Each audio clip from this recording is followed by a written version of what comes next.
Սիրելի ժողովուրդ, այստեղ հենց մեքենայում նոր լսեցի Նիկոլ Փաշինյանի ելույթը նրա մասին, որ ինքը այլ հայտարարեց Արարատում, որ ըստ էության արդեն լիազոր ներկայացուցիչ մտցնելու Գագիկ Ծառուկյանին պատկանող Արարատ ցեմենտ գործարանին եւ այսուհետեւ ինչպես ինքը արտահայտվեց, սա այլևս Գագիկ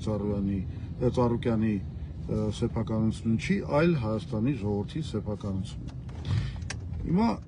կասեք, դե ինչ վատ բան կա, եթե իսկապես տենց ապօրինի ինչ-որ բանա գույքա պետքա բռնագրավել, ի վերջո թող ժողովրդին գնա եւ այլն։ Խնդիրը այստեղ հետեւյալն է. Նիկոլ Փաշինյանը այս ամեն ինչը անում է միայն ընտրական նպատակներով։ Ինքը մեկ էլ հիշում է, չգիտեմ, իր արդարության մասին, ժողովրդին ինչ-որ բան վերադարձնելու մասին ընտրությունների ժամանակ։ Իսկ քանի դեռ որևէ մարդ իրան չի սպառնացել, ասենք, հիմա ես մի քանի օրինակ էլ կբերեմ, էլի, ասենք, հիշում եք, Վանաձորի քաղաքապետին ձերբակալեցին ընտրություններում հաղթելուց հետո, Գյումրիի քաղաքապետին ձերբակալեցին ընտրություններում հաղթելուց հետո։ Ինչու՞։ Որովհետև 8 տարի իրանց ձերտվող չկար, իրանց մասին ոչ ոք չէր խոսում, ոչ բան չէր անում։ Հենց այն պահից, երբ որ իրանք սկսեցին քաղաքական վտանգ ներկայացնել Նիկոլ Փաշինյանին, ինքը գնում է եւ այդ մարդկանց ձերբակալում է, քրեական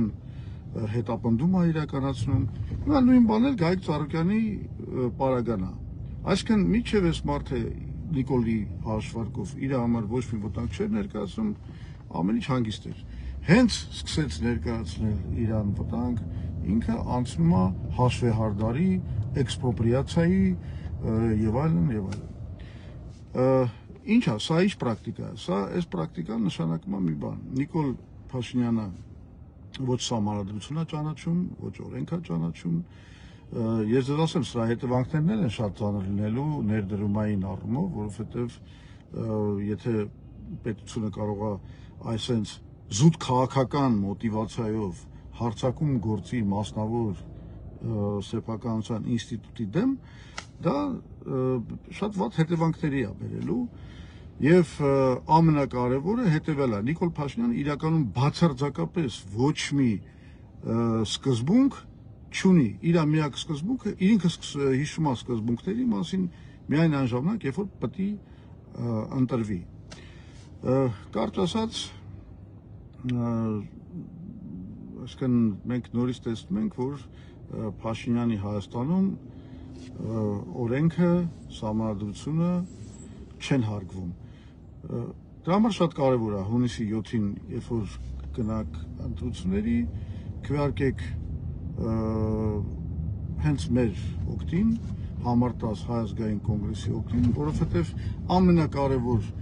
ծրագրերից մեկը, որ մենք իրականացնելու ենք, դա Հայաստանում իրավական համակարգի, օրենքի գերակայության վերականգնման գործընթացն է լինելու, որի արդյունքում ոչ ոք չի կարողանա ապօրինի քաղաքական մոտիվացիաներով հարձակումներ գործի մասնավոր սեփականության դեմ մի կողմից, միևնույն ժամանակ բնականաբար ապօրինի ձեռքբերված գույքի նկատմամբ կիրականացվեն օրինական գործընթացներ, որոնք որևէ կերպ չեն կապվելու քաղաքական կամ ընտրական գործընթացների հետ։ Շնորհակալություն, լավ տրամադրություն ձեզ։